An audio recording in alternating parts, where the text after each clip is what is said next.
자, 첫 번째 논술 전형을 일단 한번 쭉 분석을 해봐야겠다, 그죠? 논술 전형은요, 전년도에 비해서 조금 늘어났어요.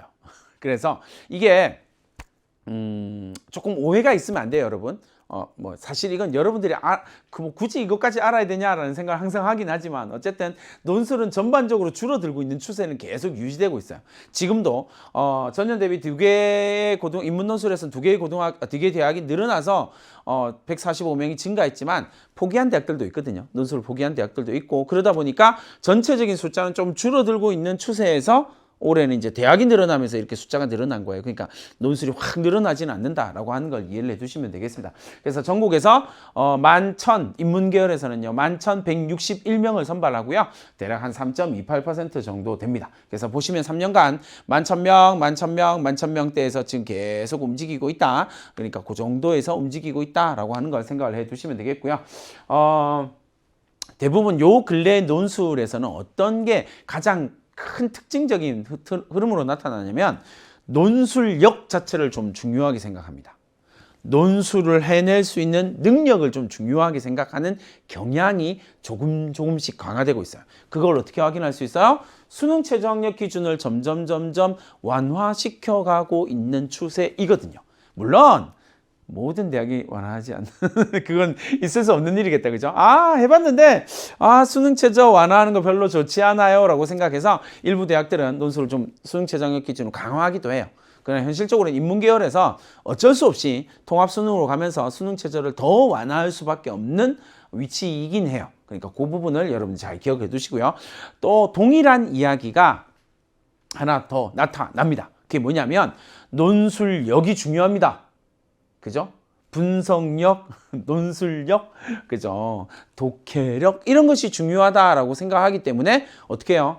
학생부의 비중이 점점 줄어드는 추세를 보이고 있어요. 수능 최저 학력 기준을 완화하는 것과 비슷하다고 생각하시면 돼요. 학생부의 실질 반영 비율도 줄어들어요. 그러다 보니까 논술 자체의 채점에 성적이 나오는 것에 대해서 비중이 조금 더 높아진다. 논술의 실질 반영 비율이 높아지고 있다. 그러니까 실제로는 논술을 얼마나 잘 써냈느냐라고 하는 부분들이 중요하다라는 이야기예요. 다만 선생님도 이제 논술을 좀 지도를 하니까 가능하면 지도 안 하려고 노력을 하지만 어쩔 수 없이 이제 울고불고 매달리는 학생이 있으면 논술을 지도를 해줍니다. 근데 논술을 지도할 때 선생님이 가장 학생들한테 충격받는 그리고 여러분들이 이 강의를 들으면서 컨설팅 솔루션을 진행하면서도 논술 잘 쓰는 방법을 이렇게 생각을 자꾸 이야기를 하는데 여러분 논술이라고 하는 건 글을 잘 쓰는 것에 대한 이야기는 아니에요. 착각하는 거예요. 문장을 잘 적으면 되죠. 글을 잘 적으면 되죠. 그건 아니에요. 이건 사고의 패턴을 보는 거거든요. 그러니까 논술에서는 글을 잘 적는 것이 큰 의미를 차지하지는 않습니다. 그러니까 사고가 어떤 패턴을 흘러가는지를 보여주는 거거든요.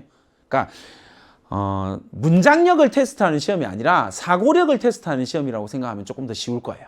이해됐죠? 그렇게 여러분들이 생각을 하시면 되겠습니다. 그러니까 전체적으로 인문계열 논술에서 논술 인원을 유지하고 있는 대학들은 이렇게 나타나고 있고요. 그 다음에 논술 인원이 감소한 대학이 좀 많다라는 게 보이시죠? 눈에 확 보이시죠? 그래서 선생님이 방금 뭐라고 이야기했냐면 논술은 전체적으로는 줄어들고 있는 추세입니다. 왜요? 정부에서 자꾸 논술을 줄여가는 걸 은근슬쩍 계속 얘기를 하고 있거든요. 그러다 보니 논술 인원은 서서히 줄어들고 있다라고 하는 걸 이해를 해두실 필요가 있고요. 그 다음에 반면에 논술 증가하는 대학들도 조금 나타나기는 한다. 그 다음에 논술 폐지한 대학 가장 대표적인 거 한양대, 에리카 이렇게 생각하시면 되겠고요. 논술 신설한 대학, 동덕여대, 삼육대, 그 다음에 한신대, 성경대 이렇게 여러분 생각을 하시면 되겠습니다. 그래서 어쨌든 인원 전체적으로 봤을 때 유지도 있고 감소하는 게 일반적인 추세다. 다른 말로 하면 여기서 이제 왜 논술의 인원이 대학별로 감소하고 있냐. 이거 보세요. 논술을 신설한 대학들 때문에 나타나는 현상이긴 하지만 어쨌든 논술이 신설한 대학 때문에 인원이 증가한 건 맞지만 전체적으로 봤을 때 개별 대학에서 선발하는 인원은 줄어들고 있다는 게 문제예요. 그럼 어떻게 될까요, 여러분? 여러분들이 생각하는 그 일이 나타납니다. 그 일이 뭐예요? 경쟁률이 지금보다 더 높아질 가능성이 있다라는 거죠. 그 부분을 염두에 두셔야 돼요. 네, 그걸 염두에 둬야만 제대로 된 준비를 할 수 있을 거다라고 이야기를 해드리겠습니다. 자, 인문 논술을 실시하고 있는 대학 살펴봅니다. 서울에서는 가톨릭 대학을 중심으로 해서 23개 대학이 논술을 실시합니다. 근데 이제 그 다음을 여러분 생각해 봐야 될 건, 이제 여러분들이 논술을 준비한다라고 이야기를 했을 때 제일 신경을 써야 될 건 당연히 뒷부분에서 이야기하겠지만 이 대학 논술이 나하고 맞나 안 맞나가 제일 중요해요. 이해됐죠? 이 대학 논술이 나랑 안 맞을 수 있어요.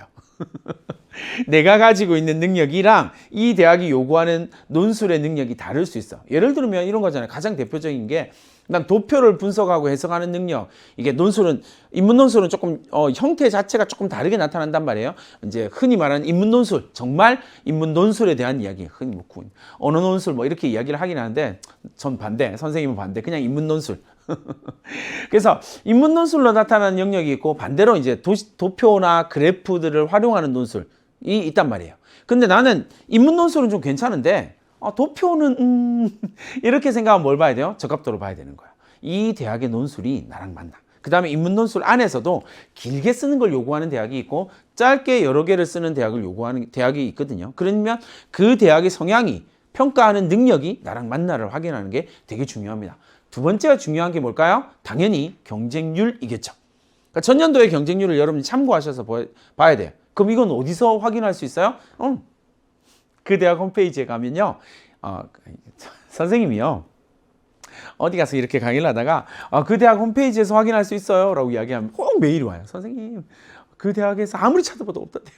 그러니까 대학 홈페이지를 찾으니까, 그렇죠, 우리가 봐야 될 건, 우리는 그 대학생이 아니잖아요. 그러니까 입학처 홈페이지를 보는 거예요. 입학처 홈페이지에 들어가면 자료가 다 나와 있어요. 전년도 입결이랑 경쟁률까지 다 나와 있거든요. 근데 선생님이 앞에 보여줬던 자료를 생각하세요. 그러니까 뭘 봐야 되냐면, 전년도의 경쟁률을 볼 때 반드시 그 전년도의 인원수가 어땠는지를 확인하셔야 돼요. 그리고 올해 인원수를 비교를 하셔야 돼요. 그러면 생각할 수 있겠죠. 그러면 이제 뭐가 문제냐면, 논술을 치는 학생들의 숫자는 엄청 큰 변동이 일어나지는 않거든요. 항상 비슷해요. 왜 항상 비슷하게 나올까요? 이유가 있어요. 그 이유는 이제 이렇게 생각하시면 되게 간단하겠죠. 논술은 어떤 학생이 치나요? 라고 이야기를 하면 이제 마지막 카드 정도의 개념이잖아요. 정시, 수능 위주 전형과 논술 전형은 마지막 카드의 개념이에요. 그러니까 내가 학생부 교과 전형도 준비 못했어요. 학생부 종합 전형도 준비를 못했어요. 그래서 난 정시파 할 거예요. 난 논술파 할 거예요. 막 이렇게 가는 거란 말이에요. 그러니까 대략 논술을 결정하는 때가 어디냐면 고3 때가 시작. 그죠? 대체로 고3 때 시작을 하거든요. 그러다 보니까 어떤 점수의 학생들이 이렇게 생각하면 숫자가 비슷하게 나올 수밖에 없어. 그런데 숫자가 줄었잖아요. 그러니까 전년도보다 경쟁률이 높아질 수밖에 없다라는 걸 전제를 해야 됩니다. 그래서 경기권의 대학에 가천대에서 출발해서 한 11개 정도의 대학, 그 다음에 각각 나머지 지역에서 1개 정도의 대학들이 논술을 하고 있다. 그러면 내가 이제 어떤 대학을 목표로 할 것이냐라고 하는 것들을 생각을 해 두시면 되겠다. 그죠? 자, 전형 요소별 반영 비율을 살펴봅니다. 전형 요소별 반영 비율을 살펴보니까 앞서 이야기했던 것처럼 논술력 자체를 측정하려고 하는 대학이 더 많아졌어요. 그러다 보니까 전형 요소에서 뭘 다 빼버려요. 우린 다른 건 모르겠고 수능 최저 논술 100%로 선발하겠습니다. 이런 대학들이 이제 늘어나고 있는 거예요. 그렇게 생각하시면 되겠고요.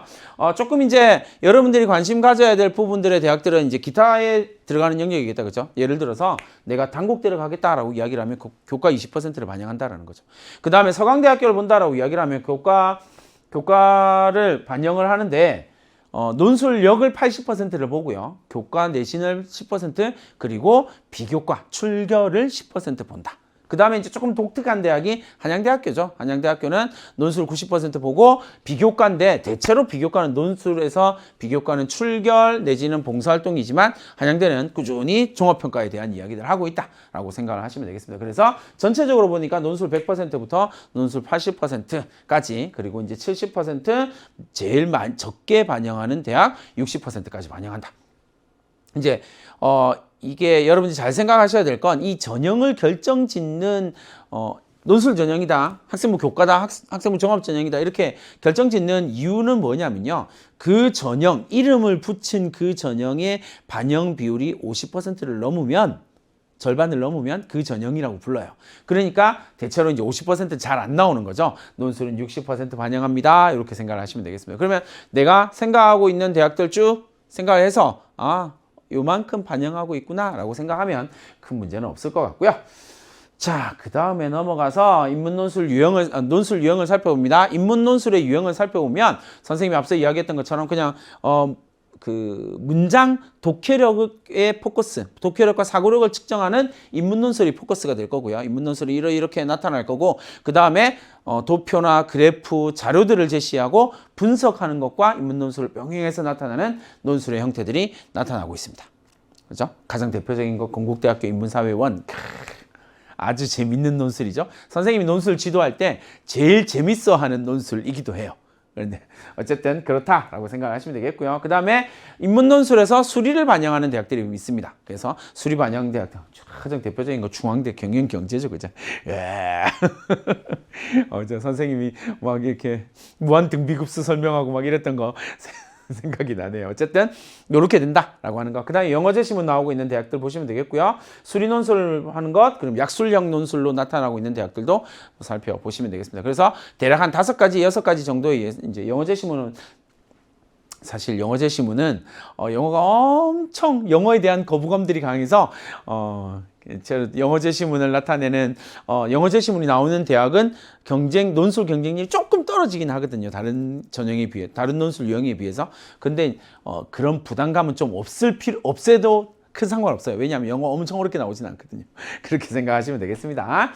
자, 그 다음에 대학별 인문계열 수능 최저 학력 기준을 살펴봅니다. 이제 여기 이제 국어, 수학, 영어, 탐구 한 과목 반영입니다. 근데 대체로 이제 논술이다라고 이야기를 할 때 수능 최저 학력 기준이 가장 강력하게 나타나는 건 2합 4가 되겠다, 그죠? 2합 4라고 이야기를 하면 동국대, 부산대, 숭실대, 한국외대 정도가 될 거고요. 그 다음에 2합 5, 2합 6, 그 다음에 2합 7, 2합 8, 그 다음에 3합 6, 7, 8, 그 다음에 1개 3등급. 그 다음에 2개 반영하는 대학, 성균관대학교 이렇게 생각하시면 되겠는데, 다만 이제 여러분들이 고민을 할 때 어떤 고민을 가장 많이 하냐면 논술 전형을 쓴다라고 이야기를 했을 때 가장 많이 하는 고민은 뭐냐면 가장 많이 하는 고민이라기보다는 가장 많이 하는 실수, 이게 뭐냐면 나는 예를 들어서 3합 6, 가장 강력한 건 3합 6이 되겠네, 그죠? 3합 6이다 라고 이야기를 하면 난 3합 6을 수능에서 맞출 수 있을 거야 라고 전제를 깔고 논술을 준비하면 대부분 수능 최저 학력 기준에서 탈락합니다. 떨어집니다.